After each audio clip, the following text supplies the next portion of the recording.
Anti human trafficking विषय पर श्रीनगर में राष्ट्रीय स्तर के सेमिनार को आयोजित करने के लिए मैं राष्ट्रीय महिला आयोग के प्रति हृदय से कृतज्ञता ज्ञापित करता हूं और विशेष रूप से उनके अध्यक्ष महोदया को। ड्रग स्मगलिंग तथा इलीगल आर्म्स ट्रेड के बाद ह्यूमन ट्रैफिकिंग 21वीं शताब्दी की तीसरी सबसे बड़ी चुनौती मानवता के सामने खड़ी हुई है।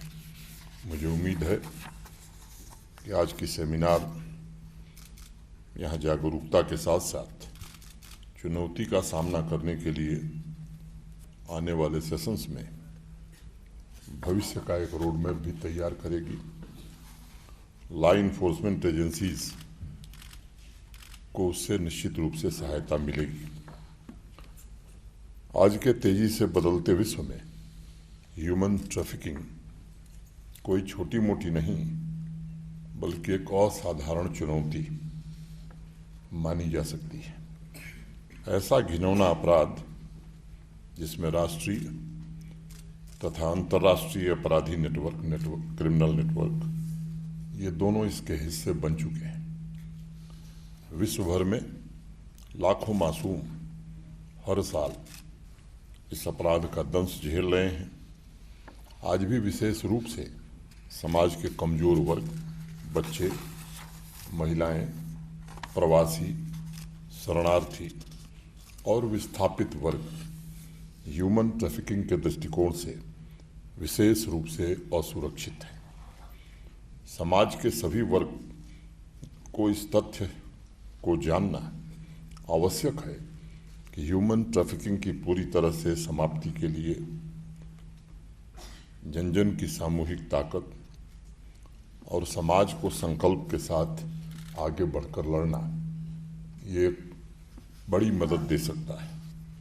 ये सच्चाई है, ह्यूमन ट्रैफिकिंग सीधे तौर पर सामाजिक आर्थिक विकास से जुड़ा हुआ है, लेकिन ये सिर्फ किसी कमजोर एवं गरीब क्षेत्र तक सीमित नहीं रह गया है। इसलिए ह्यूमन ट्रैफिकिंग इन्वेस्टिगेशंस से जुड़े एक्सपर्ट, लॉ इन्फोर्समेंट ऑफिसर्स इस बात पर बल देते हैं कि इसकी ओरिजिन, ट्रांजिट और डेस्टिनेशन ये तीनों की विवेचना आवश्यक है ताकि इस आपराधिक नेटवर्क पर नियंत्रण पाया जा सके।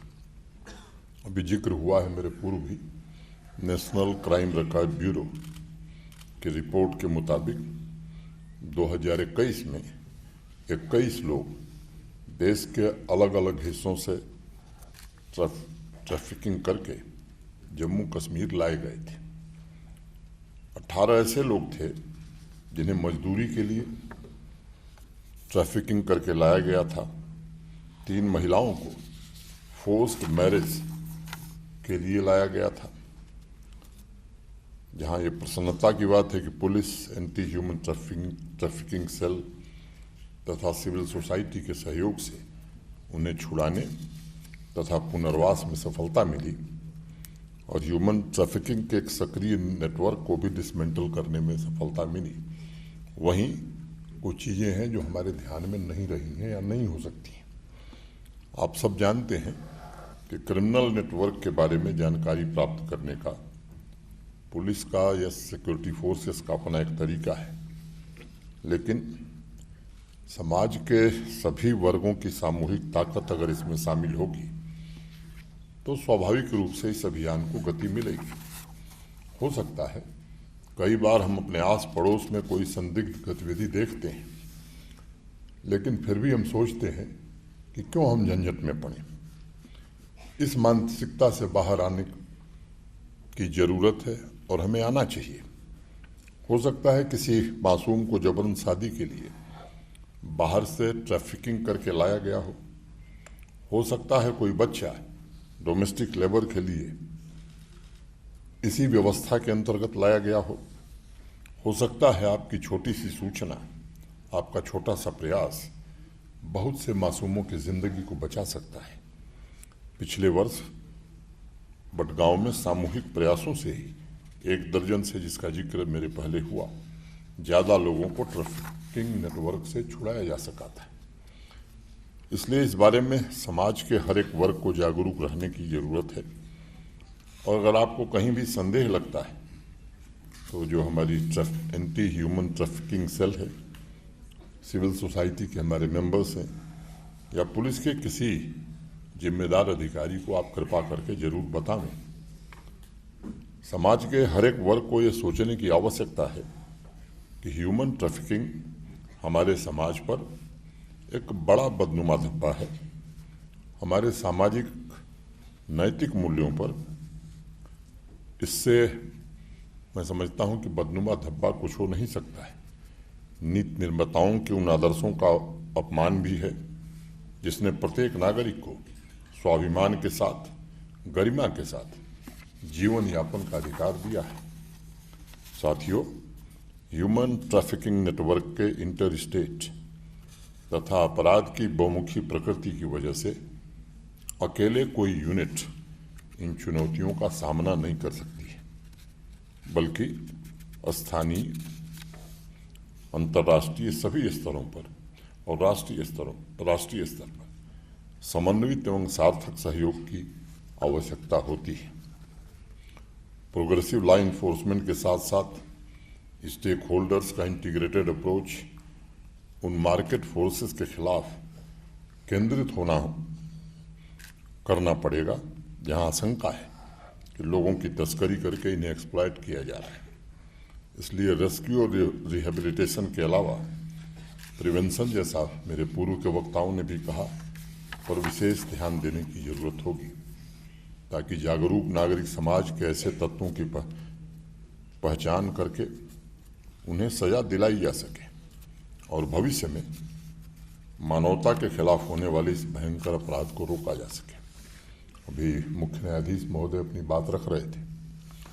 कई बार हम जानते हैं कि साक्ष्य नहीं है, लेकिन विशेष परिस्थितियों में मुझे लगता है कि दूसरे दृष्टि से देखने की आवश्यकता होती है। अब रूल्स ऑफ द रोड लिखा है कि बाएं से सड़क पर मत चलिए। अगर ट्रक खड़ा है तो हम अपना सर नहीं फोड़ेंगे, थोड़ा रास्ता हमें बदलना ही होगा। तो आपकी उपस्थिति में मुझे ये बात जरूर कहनी चाहिए। अनेक हमारे न्यायिक अधिकारी भी हैं कि ऐसे मामलों में संविधान और न्याय ठीक है, इसकी रक्षा करना हमारा प्राथमिक दायित्व है, लेकिन इस तरह के अपराधी अगर हमारे लूप होल्स के आधार पर बच जाते हैं तो मैं समझता हूँ इस पर एक पुनर्विचार जरूर करना चाहिए कि क्या रास्ता हो सकता है। ज़रूरत है हमारे प्रोसिक्यूटिंग ऑफिसर्स को ट्रेन करने की, हम जरूर अपने स्तर पर करेंगे।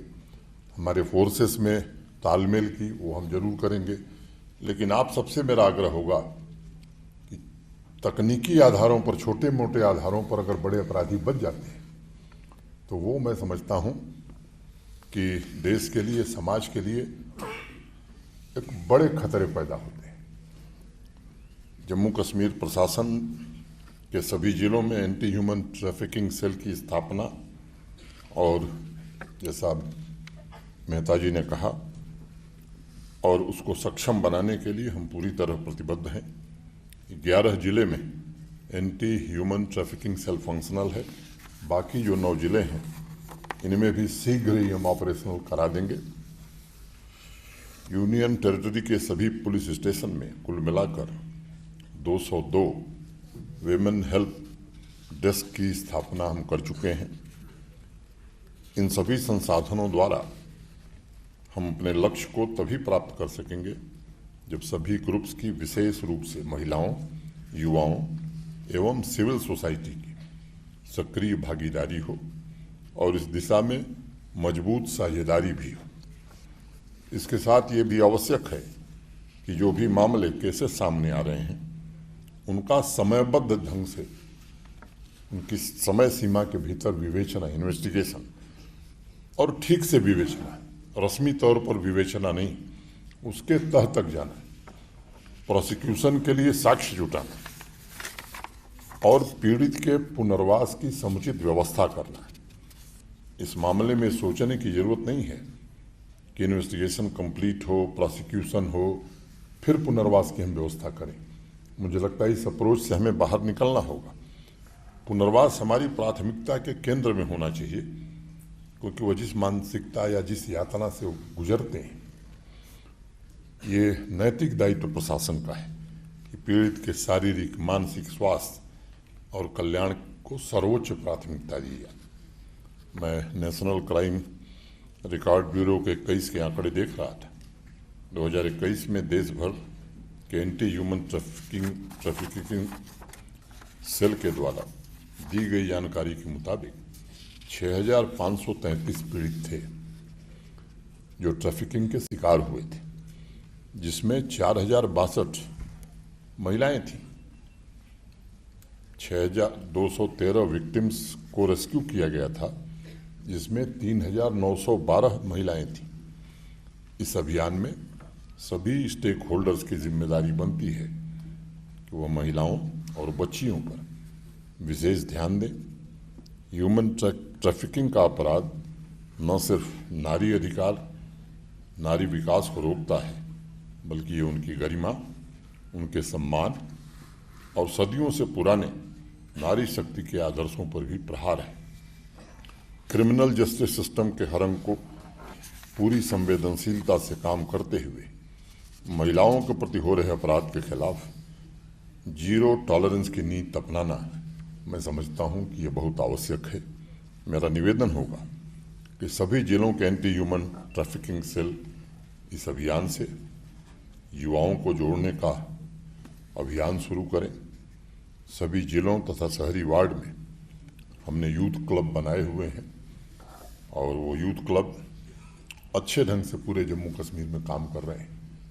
हमारे प्रशासन की, सरकार की नीतियों को ज़मीन तक पहुंचाने में बड़ी सक्रिय भूमिका निभा रहे हैं। मैं अपने सचिव महोदया से अनुरोध करूंगा, यूथ क्लब के जो नौजवान बच्चे हैं, बच्चियां हैं, इनको इस अभियान से जोड़ने की आवश्यकता, इन्हें सक्रिय करने की आवश्यकता है।